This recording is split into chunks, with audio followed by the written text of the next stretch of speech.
Morning, sir. Good morning. You are welcome to News Flow TV too.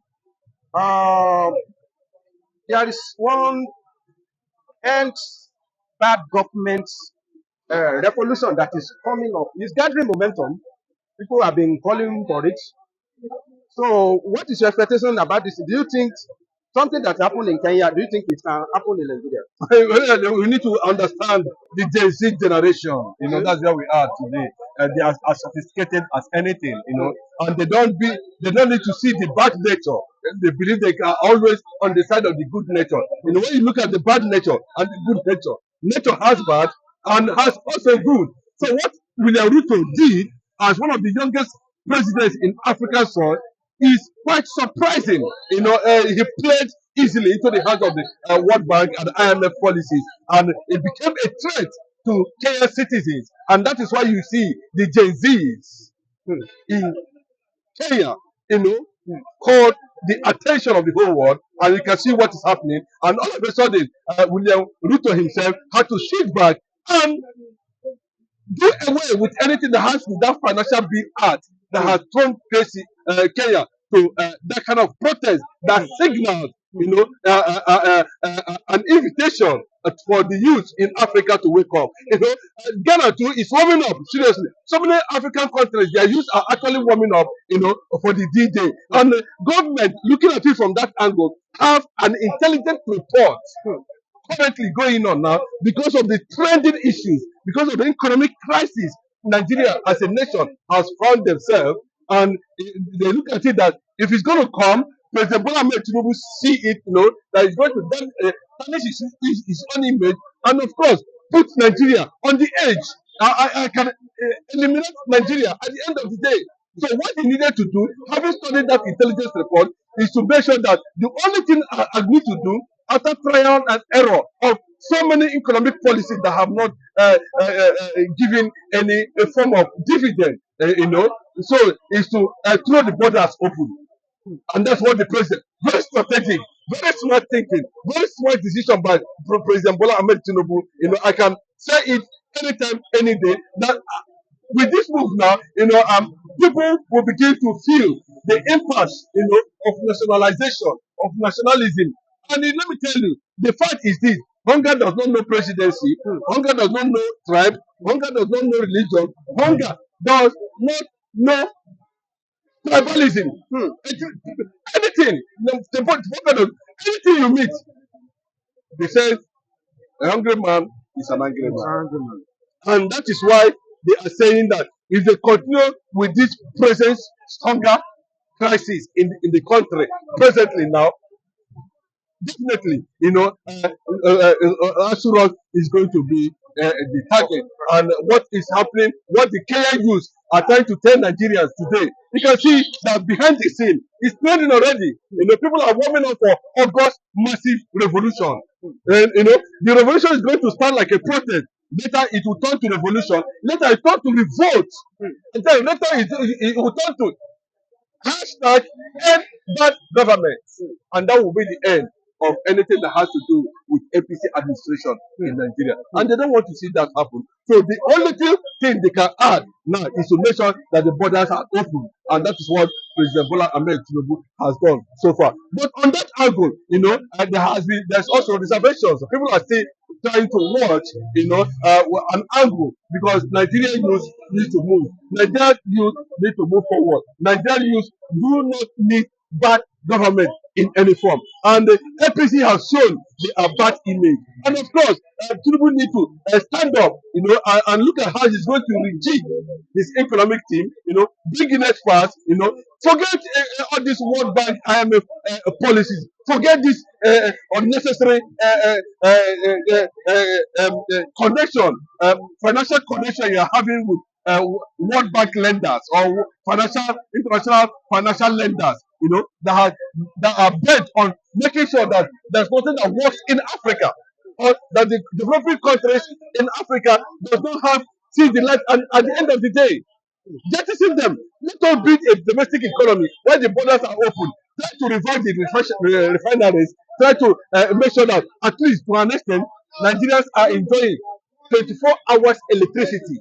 Once that is done, you can be able to create a microeconomic, a domestic microeconomy where our GDP and the inflation rate will definitely come down, and where our dollar, will not be, we have a circulating, and value effect, and we will not be talking about a dollar, a naira that is paralyzed and unvalued in the economy activities of the country. Thank you, Mr. Chinedu. The atmosphere is very cool today, and I like your expression.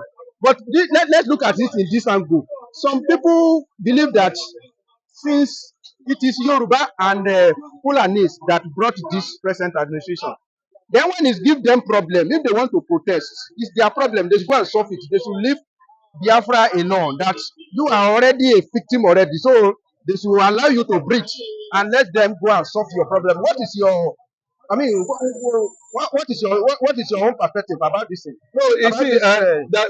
there's what they call persecution Hmm, before trial. hmm, You know, that's what they have been doing to Igbos.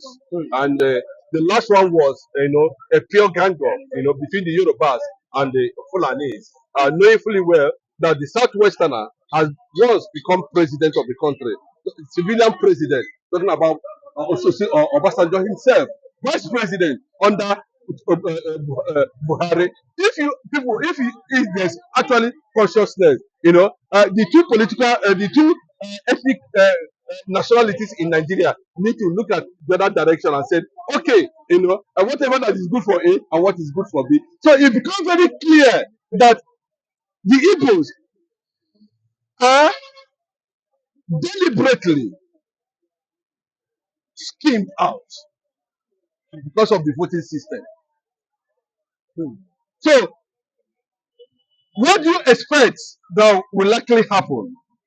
The consciousness is that, since it has come to this level and it becomes very clear that this country is like this, whatever you see, take it. Hmm. And I think to an extent, it is a natural justice. Even you that is anchoring this program, you can do it. Anybody. Yes, of course.